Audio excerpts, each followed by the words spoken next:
You're listening to The Accidental Exile, stories of cities, strangers, and silence, and the people that we become when we leave too much behind.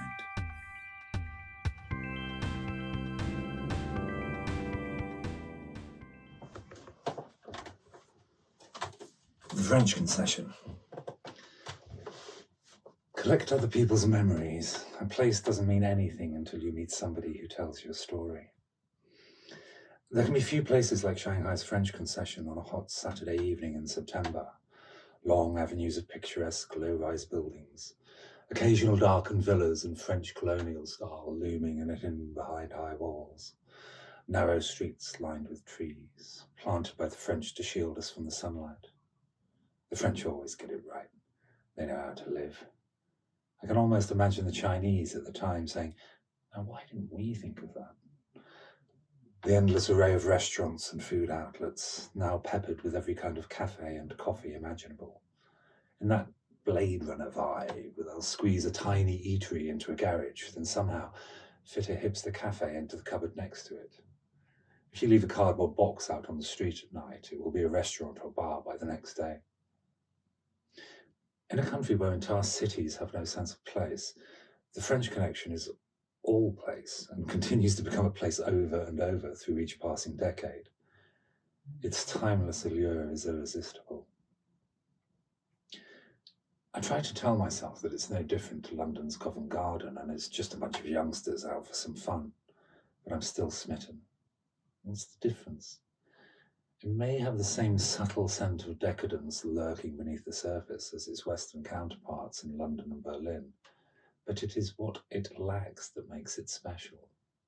That is, the food is more abundant and the alcohol less so. In Shanghai, there is no sense of threat. There is no need to stay alert to impending violence because they have not yet lost control to excessive alcohol and drug consumption in the way that we did so long ago that it is now woven into our culture. I'm sure there's plenty of bottom-feeding lowlife in China, unfortunates, but they are not as vocal. They do not dominate the streets at night in the way I have seen in England. As I walk through the streets, I'm struck by the absence of the bawling voices that signify street fights and the accompanying scream of police sirens. There are foot police on every corner, usually standing alone, hands clasped behind their backs. They seem more like they're there to protect us rather than oppress us.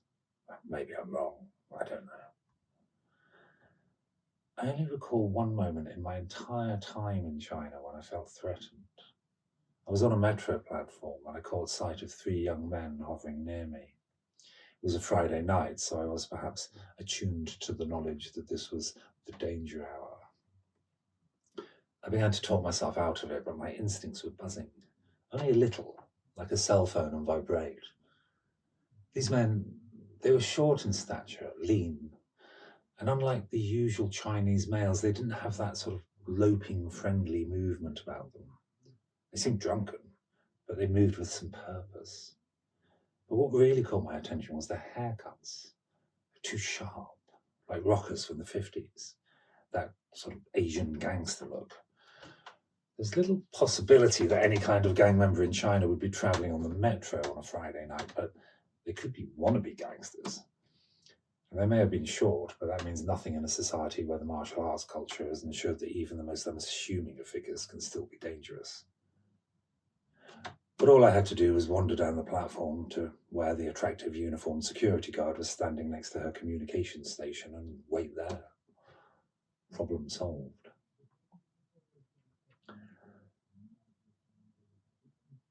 Shanghai on a Saturday night may be thronging with youngsters, but there are no brawling drunks or braying hen parties. There's consumption in abundance, and they'll be up all night, but they have retained an elegance that echoes back to the French Concession's romantic history. This is, of course, the notorious liberal quarter of the open city that ranks alongside Casablanca in modern myth. It is an Art Deco fantasy that recalls red velvet nightclubs and shady deals and gangs profiteering for the black market and all manner of adventurers and hustlers washing up here with no place left to run. It is a far cry from that now, of course, but the walls remember And that illusion seeps into every pore of the place. There's still plenty of people washing up here, having burned their bridges elsewhere. There are moments when I wonder if I might even be one of them, but there's still much to play for here, so it is not yet the end of the road. Not yet. Swarms of people crowd the avenues, but it smells sweet and feels safe. I'm astonished by the sheer numbers of attractive young women I see everywhere. Mile after mile of them. You could attempt to measure this place in the meterage of exposed leg. I can only assume the young men are of equal quality. If China has a population problem, then I'm not seeing it. It's hard to take in so much human beauty, so I don't try.